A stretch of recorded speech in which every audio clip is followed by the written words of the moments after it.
Assalamu alaikum. We are back once again for another episode of Education is the Key. Praise you to Allah. Thank you for joining us. This is your opportunity right now. And of course, this doesn't have to be your only opportunity, but this is the opportunity to grab your family, your friends. Go ahead and pick up your cell phone. Yeah, you too. Go ahead and pick up your cell phone and go ahead and send a text and let everyone know that education is the key. Episode number 4 is on. And this week, the title is Keeping God Out of School. Praise due to Allah. So, of course, the fact that I'm saying praise due to Allah means that I'm probably not one of those proponents that would say that we should keep God out of school. Brother Bobby, thank you. Yes, sir.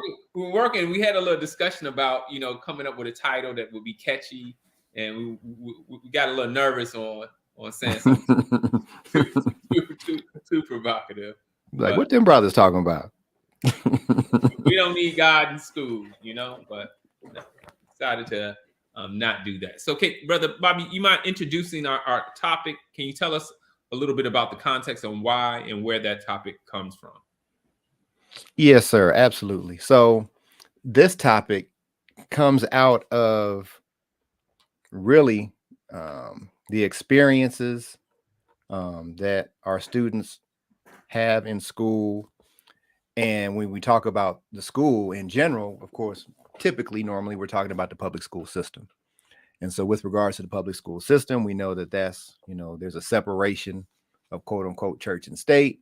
And so there can be no intentional, teaching with respect to God. What that really means, I don't know. I haven't read the legislation or whatever. But there's a very intentional effort to keep quote unquote God out of school. And so what we wanted to do, Brother Troy, is we wanted to go back to education is the key. Because this was the inspiration for this show. And so get education is the key. I don't know if is this available, Brother Troy? If not, maybe we need to.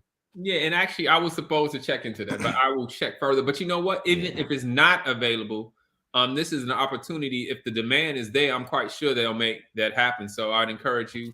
You can see it scrolling right there at the bottom of the screen. Why don't you all contact the final call? You can see the information is right there. 866-602-1230 extension 200. Of course, you can visit the final call for all of the books, inshallah, that we mentioned. And if not, that's definitely the first place you should check.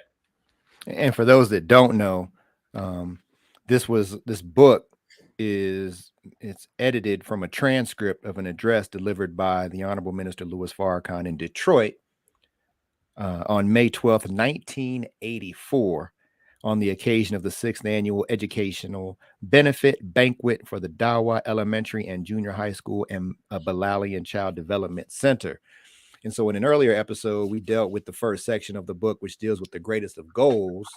And for this episode, we're going to go to, and I'm going to share my screen here, add this to the stream. And we're going to please excuse our little things that we're working this out. So sometimes we're gonna make a little snafu, but we're working it out. Here we go. Bam. All right. So this section is entitled "The Power of Islam," and we're just going to focus in on the first, I think it's 6 or 7 paragraphs. So as you have it up on the screen, it reads: "People have keys to lock something up that is precious, or to enter some place that one desires to be, or to keep out those that one does not want where they are. The key in spiritual language represents authority and power. No man or woman truly has authority or power except that they have knowledge, true knowledge, which comes from the true knowledge of God, gives us a key to open every door. For the scriptures of the Bible tell us that what Allah God opens, no man can close, and what he closes, no man can open. The Holy Quran is a book that has many names applied to it. One of the names of the Holy Quran is Al-Nur, the light, because knowledge is a light to those who walk in darkness. Another name of the Holy Quran is the eminence, because a person who truly has knowledge cannot be leveled with the ground. People of knowledge are raised above those of ignorance, because it is knowledge that raises people to eminence from an ignominious and humble beginning. A nation cannot enslave another people who have knowledge. So, an enslaver, exploiter, or oppressor must keep people away from knowledge, for knowledge gives us power to transcend barriers. Knowledge gives us power to pierce a wall that appears to be impregnable. Knowledge gives us power to transcend the heights of mountains. Knowledge gives us power to search and fathom the depths. Knowledge gives us power to act like God. Knowledge is the key. Education is the key. And so, Brother Troy, as we were going over this reading, both of us had a similar thought that came to mind. You want to start us off with what that was? Is that statement right there? Just it paused me. Knowledge gives us power. No, I'm sorry. Knowledge gives us power to act like God. Knowledge gives us power to act like God. And one of the things that's is always important, and of course, we always have to send a shout out to our self-improvement study group, which we encourage you all to join us on Fridays. And you can get the link and get that information right now. So you can go ahead and do it right now. Go to study.noi.org, study.noi.org, so that you can receive the assignment on a weekly basis. But one of the things that is so important, and we talked about it in our circle, Brother Bobby, is that, many of us, I admit that I'm one of those, are recovering spookism believers, believing in a mystery God. And that's a process, being in a society that's indoctrinated with this very ethereal and mystery and whatever it is, that we tend to sometimes have those types of thoughts that pop up in our mind that go back to that. So, but one of the things I think is important for us to be very clear on is that the definition that we're given from the Most Honorable Elijah Muhammad, that a God is one who has force and power. In particular, a God is one who has force and power to change reality. So when you make that statement, that knowledge gives us power to act like God, knowledge is that which is giving us the ability to execute force and power to change whatever reality that we exist in, that we live in. That's powerful. And prior to that, it's interesting. So if knowledge does that, if you go back to the previous few paragraphs, well, then the minister says a nation cannot enslave another people who have knowledge. And then in a couple paragraphs prior to that, we see reference to the Holy Quran as being a light. And so that naturally brings into mind, you may have heard this, infamous, if you will, quote from a I forget what his post was or what his station was, but his name is Henry Berry, and he was speaking to a legislature, I think in Virginia. Yes, sir. And I have the quote up on the screen, so I'm just going to read it because it's like from the actual book, so it doesn't look as good as it should. But I'll just read it. And many of you have heard this, but he says, "Sir, well, we can let them see it so they know it's official." So we can let them see. Oh, okay. Go ahead. Let them see it's official. Go ahead. So down here, it's hard to find. So bottom, it's not right side, about halfway down. It says, "Sir, we have as far as possible closed every avenue by which light might enter their minds." They're talking about Black people. "We have only to go one step further to extinguish the capacity to see the light, and our work would be completed. They would then be reduced to the level of the beasts of the field, and we would be safe."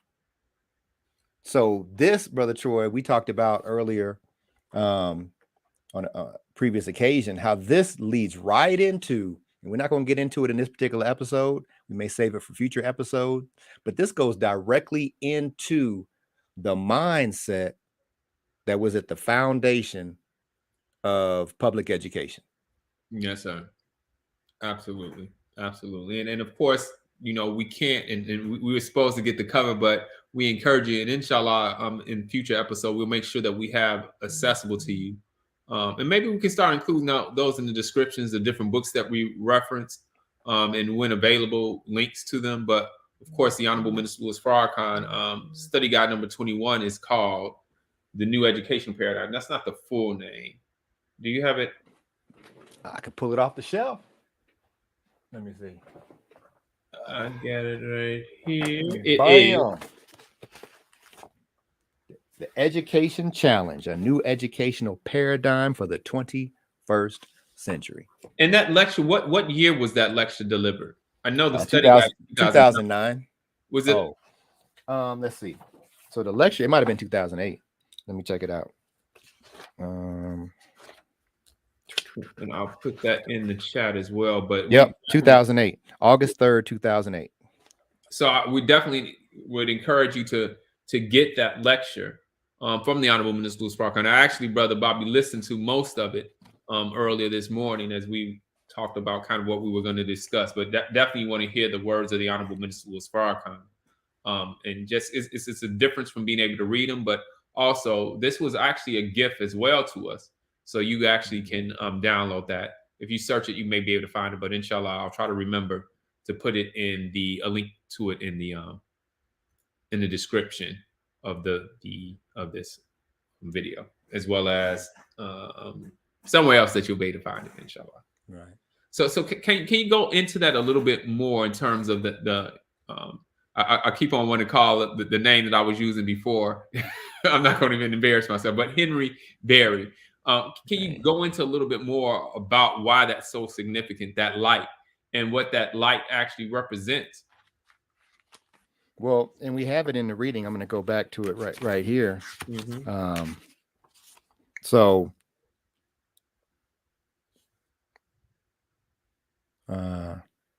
here we go. Knowledge gives us power to pierce a wall that appears to be impregnable. Knowledge gives us power to transcend the heights of mountains.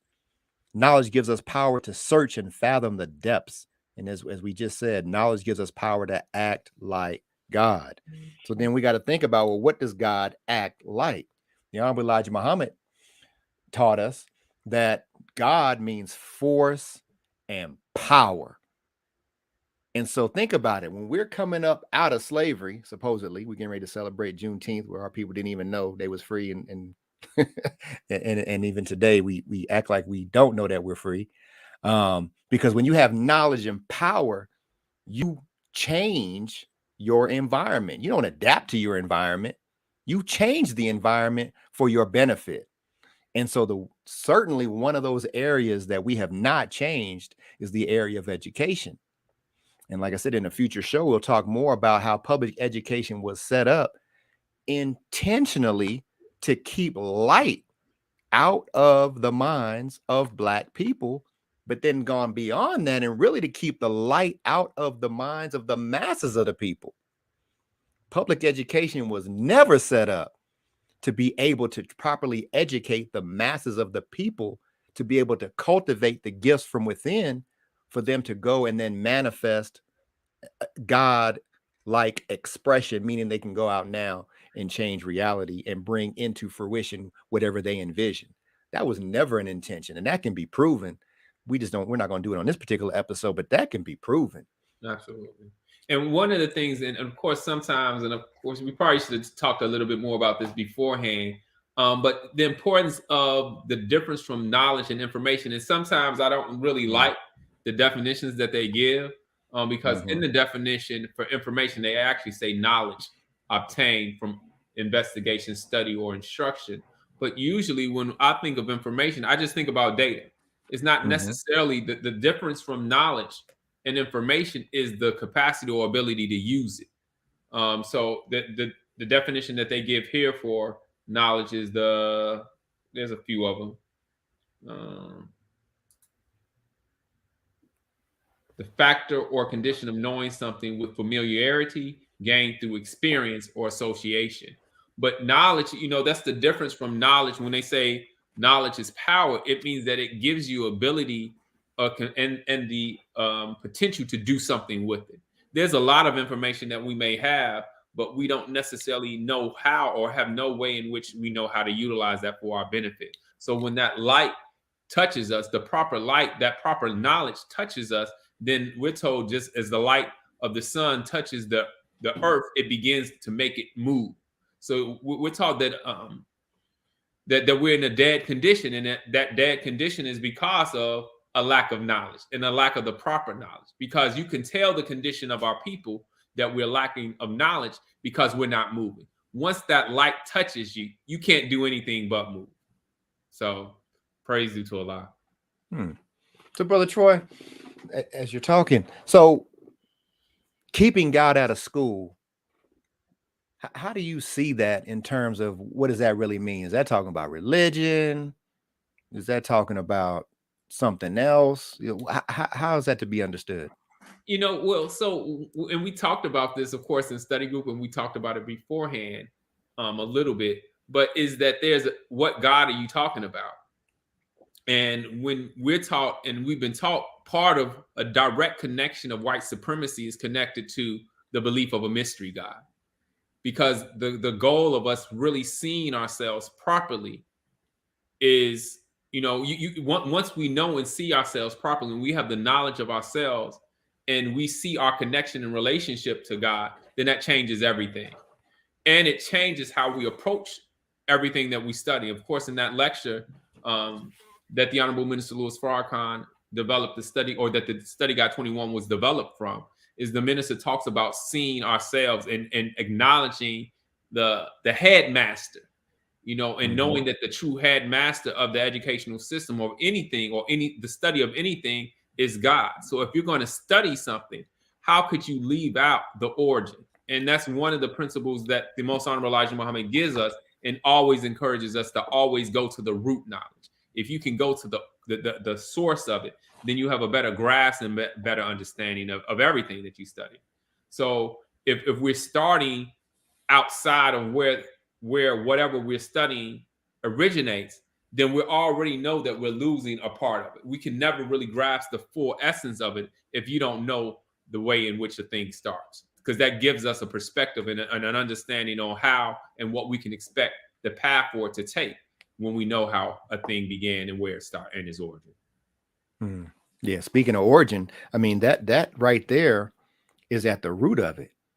The fact that if we, or as students, which we all are, if we don't realize our connection to God, our origin, as the Honorable Elijah Muhammad and the Honorable Minister Louis Farrakhan teach us, that our origin is in the Creator, that we're direct descendants of the Creator.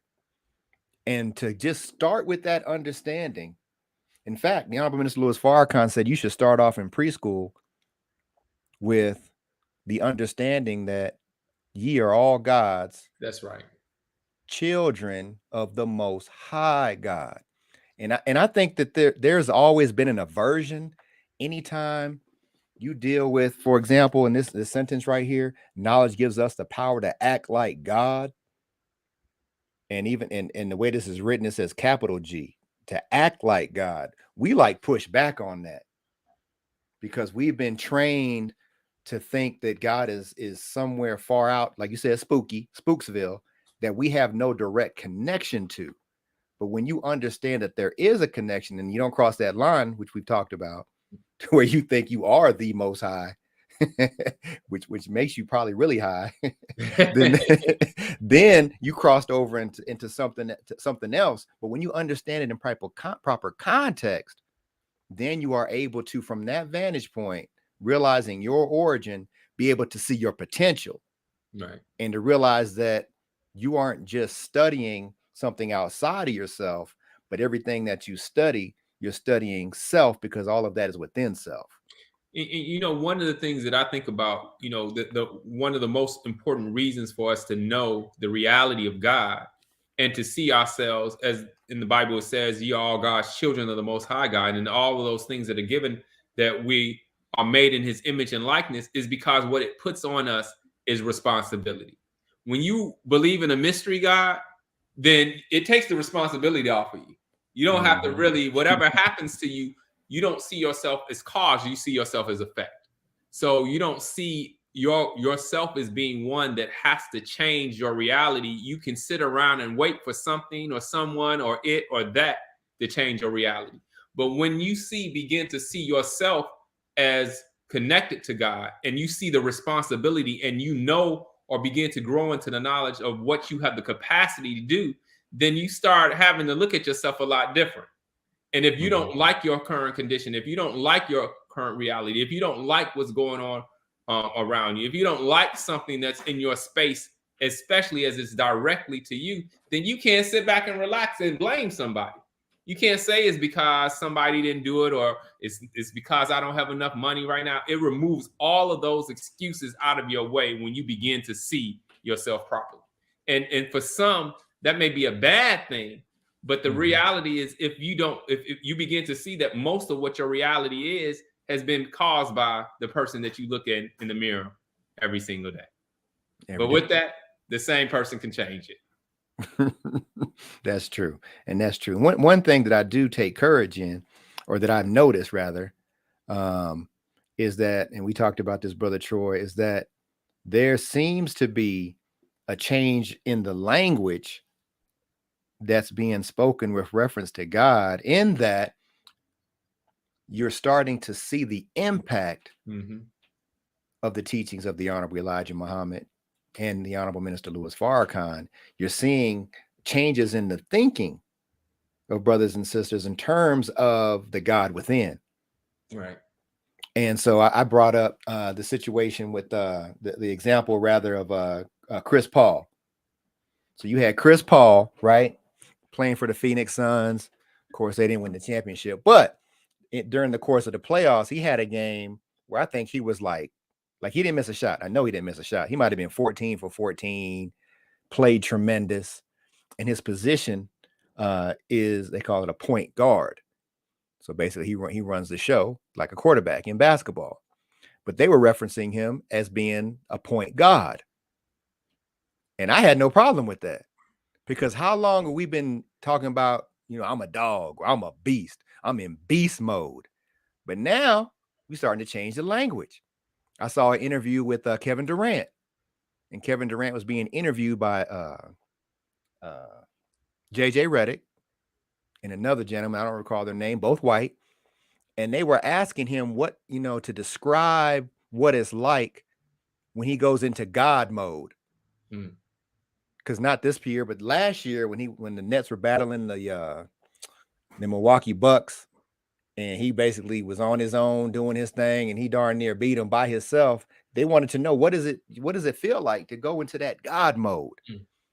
And I said, I have no problem with that, because when you understand, they're not talking about, God Almighty mode, but they are talking about the manifestation of God, manifesting force and power in your sphere to have tremendous impact. And that's what they were referencing. And that is absolutely correct, accurate. And for me, I love to hear that language. We just want to make sure we keep the understanding that we don't take it to the extreme. Right. And with that is, one of the things I've reflected on is that, the Most Honorable Elijah Muhammad said that every time I see a black man, I'm looking at God. And what in many instances, we don't know who and what we are, but it's interesting that sometimes we can be exercising force and power and not really know that it's us. The example that I've given is that sometimes, have you ever walked past something or walked past a table, and then when you turn around, an object has fallen on the floor, and you like, who's done that? Who did that? And you're the only one there. You're exercising force and power, but you're just doing it recklessly. So there's things that are happening in our lives, and you're the source of it. You're the one that made it happen, but you just haven't come into the knowledge that it's you. So I think that's going back to the importance of knowing who we are is so significant. And just like with the athletes, there's something that they know. It's, of course, there's a skill that they have, the athleticism, but there's something that's in their mind that allows them to function a particular type of way. And it goes back to that light that Henry Berry spoke of, but they have desired to limit the light and just put us in a particular space that we have a knowledge in this area, but don't necessarily grow to evolve so that we can apply those same principles throughout other aspects of our lives. Mm. It's interesting that Henry Berry's point in what he said actually aligns also with writings that are attributed to Willie Lynch. And I know a lot of people say, well, Willie Lynch, he wasn't real, and he made ain't no such thing. However, when you read those writings that are on paper, that came from somewhere, you see principles that absolutely were acted upon and have impact. So whether or not he's, was an actual person, that actual thinking and strategy was absolutely employed. And part of that did also have the thought in mind to be able to try to, in the language, I have the language in a folder. I'm not going to pull it out right this second, but to be able to prohibit light, which was something that was a natural occurring thing. Light is always going to manifest. And the oppressors and those that wanted to keep the status quo, want to maintain their power and control, have always understood that light was coming. And so his point, Henry Berry's point, and others, was that you can't stop the light from coming, but however, perhaps we can extinguish the capacity to see the light, to make you what? Blind. And so if we can blind them, then when the light comes, it's not going to matter. And unfortunately, education, public education in particular, is designed to blind you so that when light is present, you don't see it.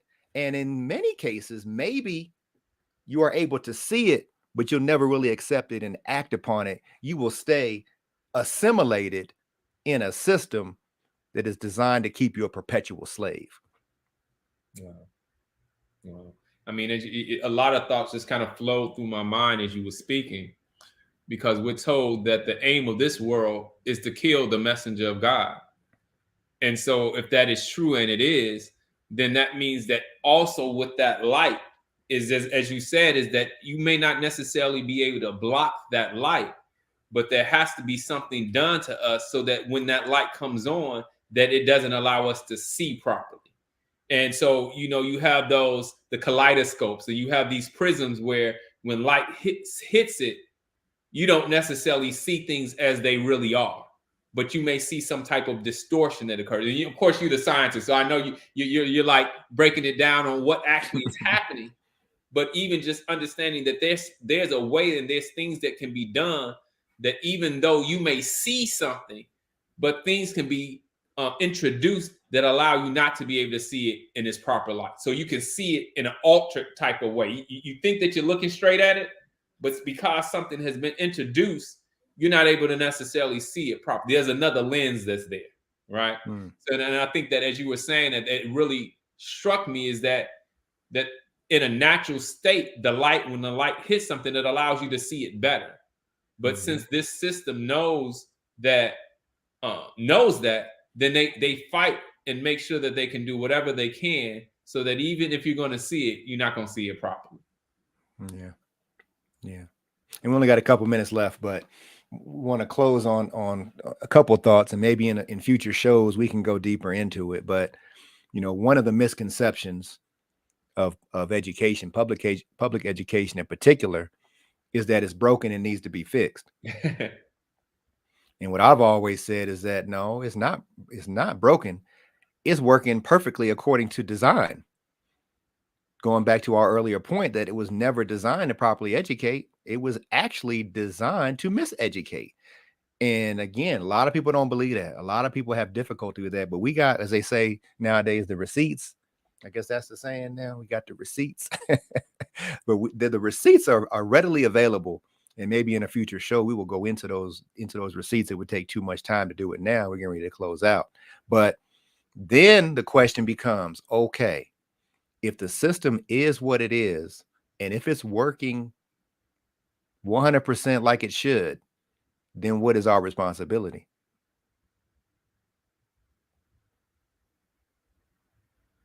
We're looking for you. We want to see in the comments. We're not going to get that answer today, but we want to see in the comments, what your thoughts are on that. What is our responsibility? Because of course, even though we can't necessarily hear you and all that you may be saying and all the thoughts that you may have, we love to see and hear them through seeing and viewing them through the comments. So, hey, that's the question for today. Brother Bobby, is there anything else we need to touch on? No, sir. I would just please encourage you. We have a list of guests that we are going to seek out, that we're looking forward to bringing on by Allah's permission. So if there's someone that you would recommend, if there's topics that you have for us, we definitely encourage and look forward to those. But please, please, please, your feedback is so important to us. We look forward to seeing it. Please subscribe to the Muhammad Online Science Academy's Facebook page as well as YouTube page, and check out the website. And you can do that, register for courses that right now, while you can, limited time only, register for the courses free. Because I mean, that just it can't always be introductory offer. So please take the opportunity to do so. And of course, follow and subscribe the Collective 9 on all social media platforms. Until next time, Brother Bobby, I'm gonna leave you with the closing words. Closing words. We want to thank each and every one of you for your presence and your participation. We see you over in the chat. We got Annie Wright, we got Sister Kenyetta, we got Sister Debbie, many more, Sister Bernadette. We want to thank you for coming. Spread the word. We intend to make this a regular affair. And like Brother Troy said, we got some powerhouse guests. Matter of fact, if you didn't check out the last episode, man, hey, you got to check out. Was it episode 3? What episode we on? We on 4 now, so that was 3. Episode 3. Dr. Abul Petrie, you have got to check that episode out. That was that was powerful. So check that out. Check out the other episodes. Give us feedback, and we look forward to seeing you on future shows.